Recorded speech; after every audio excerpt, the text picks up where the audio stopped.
I don't want to call, right? That's you, that's in your mind. I can't get over it, right? It's what we call the fear of rejection. We don't want to put ourselves out there in order to get that benefit, which is the business, right? So this video, we're going to talk about how to overcome the fear of rejection. And mainly what I'm going to concentrate on for you is cold calling and door knocking. So stick around.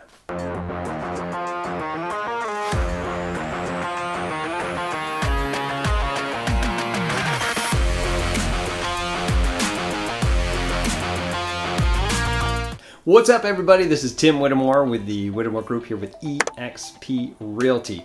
This is your first time to our channel. We give you tons of content of the no BS approach of what it's like to be a real estate agent, how to be successful, and even talk a little bit about our brokerage and what that's about. I've been through a lot of it. I've been a single agent, a team agent. I've been an ops manager and now a team lead, and I've done it in 3 different states. I want to give you my knowledge so that you can be successful. They always say that you are the sum of the top 5 people that you listen to. Let me be one of those voices to help you and guide you to be successful.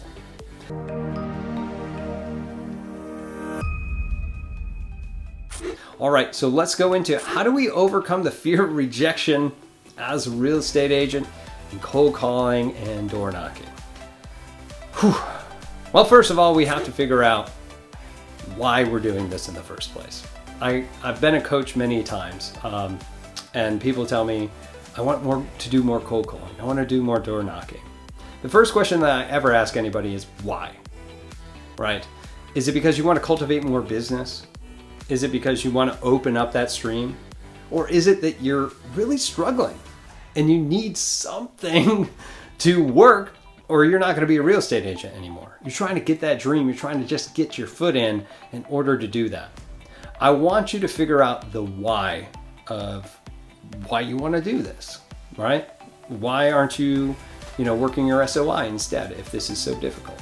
Why not just do 3 open houses a week to reach these goals?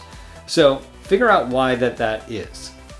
If you still have a powerful why, I'm going to give you 5 ways to overcome the objections. Number 1 out of all this is have a plan. And when I say have a plan, that's just a fancy way of saying have a script. Have something that's been proven, that somebody's used and said, hey, I got a for sale by owner, or I got an expired, or circle prospecting, right? Have some sort of script. There's tons out there. Google them. They're free. Some of these big coaching companies are going to offer you them for free. So you can find those, use a script, find one that you like, and then stick to it and practice. Please practice these. When you go out and you talk to somebody and you get somebody on the phone, and the first time that you're ever saying this script is for somebody that could possibly be $10,000 commission on the other end, it seems ludicrous to me that you wouldn't sit there at least for 10 minutes and say this script aloud to at least yourself. If you can, find somebody else in your office or your brother or your spouse or whatever, and just role play a little bit. Why? Because that could have made you 10 grand, right? In the scenario. Please practice these. Most agents aren't practicing. So practice your scripts, find those scripts, and just keep using them.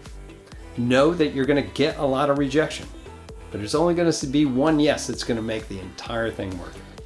Okay? Make sure that you do these things, the cold calling and door knocking, first in your day. Why? Because the willpower to do this is not on will call. I use that from a book called The One Thing. Okay? Great book if you haven't read it. Make sure that if you have things that you don't want to do it early in the day. Myself, for example, I don't like working out. Actually, I do like it, but I hate getting to the gym. I love the actual, the fitness part that comes from that, right? So I get up and the first thing that I do is get out and go for my runs, go to the gym, whatever I need to do. Get it out early in the day. right? And when it comes to work, the things I don't necessarily like to do, I try to do first in the day. Why? Because there's no excuse why I can't. And I know that cold calling or door knocking may not be good at 9, 10 o'clock in the morning, 8 in the morning, whatever it is. It may not be the best time, but calling or doing that activity at a bad time, I won't even say bad time, not the best time, is still way better than not doing it at all. Okay? So get into that habit, get it done first in the day. Number 3 is recognize the defeating negative mindsets that you have in your mind. Now, there are 11 of these things, but I'm only going to give you the good ones, okay? First one is the false stories. You know what I'm talking about.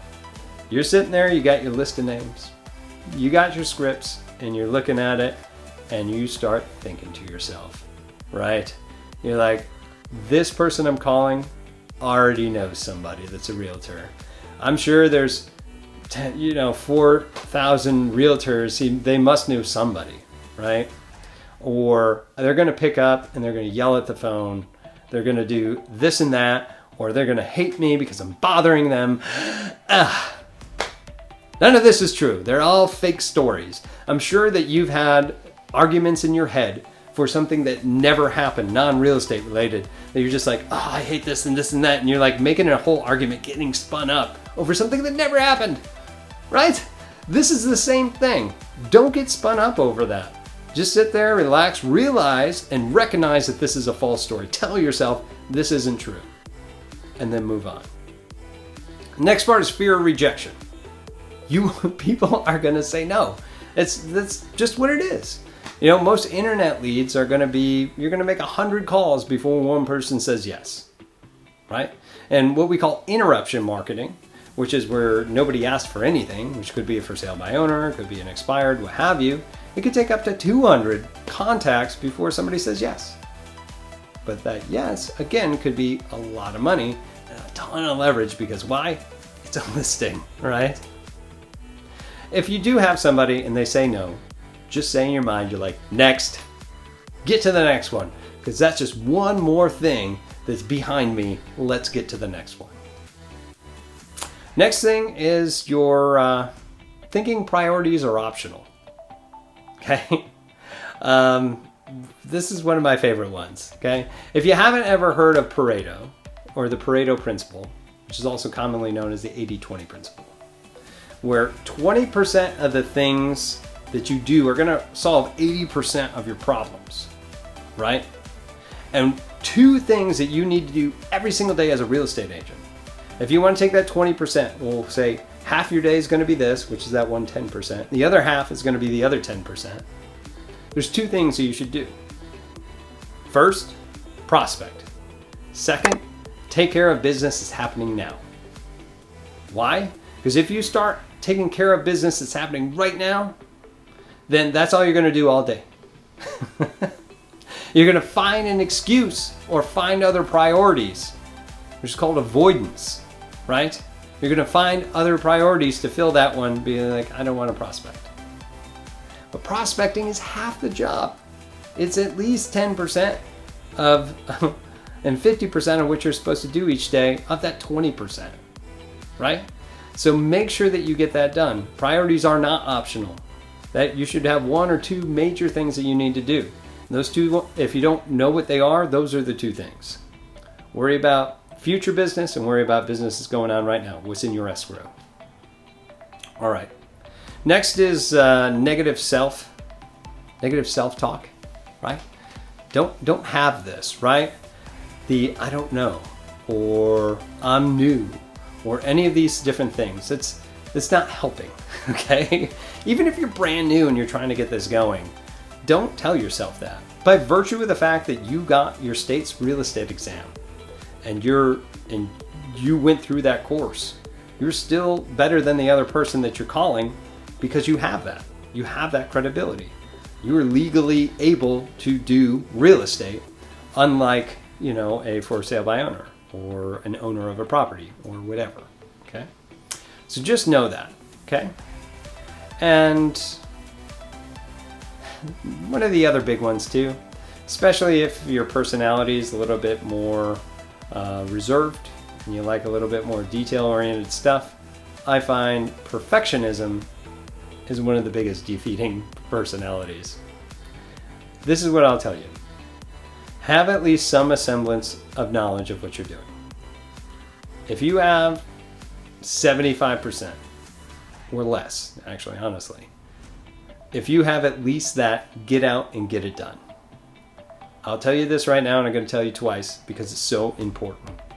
In real estate, in sales, in general, even outside this particular career, it's more important that you're physically there or on the phone than it is that you know everything. Again, it's more important that you're there than it is that you know everything. Typically in sales, it's the first person to ask a question. Statistically, that's what's said.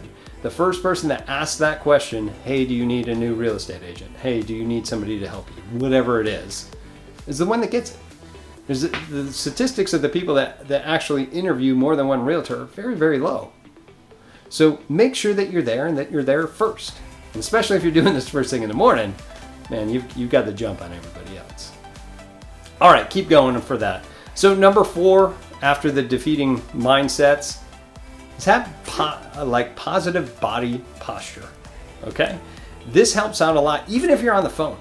I personally have a stand-up desk. So if I'm going to make calls, that I am standing up, I'm sitting there, my body's loose, I'm smiling, and I'm on the phone just like I was talking to somebody. And I'm from upstate New York. And there's a lot of Italians around the area in my family, and they all talk with their hands. So I'm on the phone, and it looks like, I'm marshalling an aircraft at the airport, right? Whatever it takes for you to get into what you're talking about, because it's going to be so much more genuine. You're going to be able to kind of talk into it like you're standing up in front of them. Obviously, if you're door knocking, you're going to be doing this anyway. So here's a little trick that I have for you for door knocking. What you do is that you have a script already in mind that you're going to say. Say that you're going to invite somebody to an open house. It's the easiest one, right? You go up to the door, you ring the doorbell, and then you wait and count in your head to 30. And what I do is I get happy feet. So I start rolling on my feet because it's hard to be angry or upset or nervous while you're swaying your feet back and forth. I call it happy feet, right? Maybe back and forth, whatever that works. And I start counting. And then there's 3 things that I do when somebody comes up to the door. I'll cock my head a little bit to the side, right? I'll smile, and you see my eyebrows kind of went up a little bit. It's called an eyebrow flash. So you cock your head a little bit, smile, and eyebrow flash. And as a male, I also kind of put my chin up a little bit. It's called a chin jolt, which also lets people know it's like, hey, I'm friendly. This is actually true. I read this from a book called The Light Switch, and it's by Jack Schaefer. And it talks about 3 basic things to make people like you. And that's one of those things. You cock your head to the side because it exposes this carotid artery. And it's one of those things that actually, I don't know if I said that right, but it actually exposes this artery, which is if anything cut it, that you die and bleed out pretty quickly. So it shows your vulnerability. A smile, a real smile, makes a huge difference because it's hard to be angry at people that are happy, right? And the eyebrow flashes is kind of like the welcoming thing as well. So those 3 little things that can happen within a second are going to determine whether or not that person's going to engage with you or not. And then once you do that, go, hey, I'm Tim Whittemore with eXp Realty. I was just out in the neighborhood. I wanted to invite you to my open house. It's this Sunday from 1 to 3.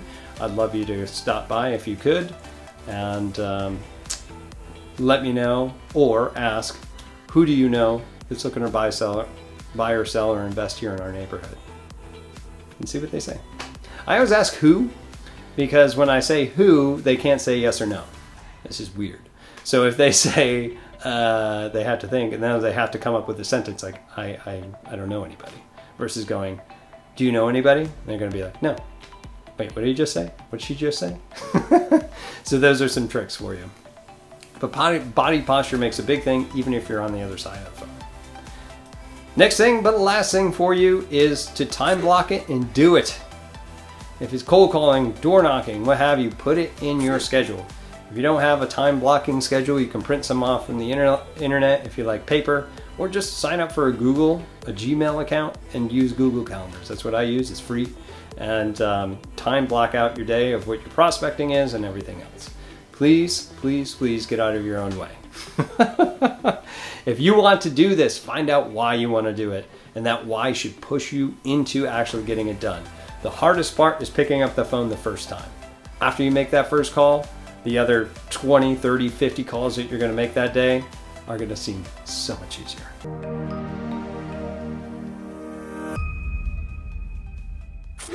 But that's all I have for you on how to overcome the fear of rejection as a realtor. If you got any questions about anything I mentioned here, go ahead and leave them here in the comments below.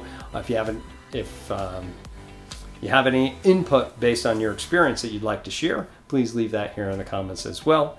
And of course, if you are interested in coming over to our brokerage at EXP or have any questions for me, feel free to reach out to me, give us a phone call, email, find me on social media, whatever you need to do. I got your back, whether coming over to this brokerage or helping to the next part of your career. Again, I'm Tim Whittemore with EXP Realty. We'll see you in our next video. Take care.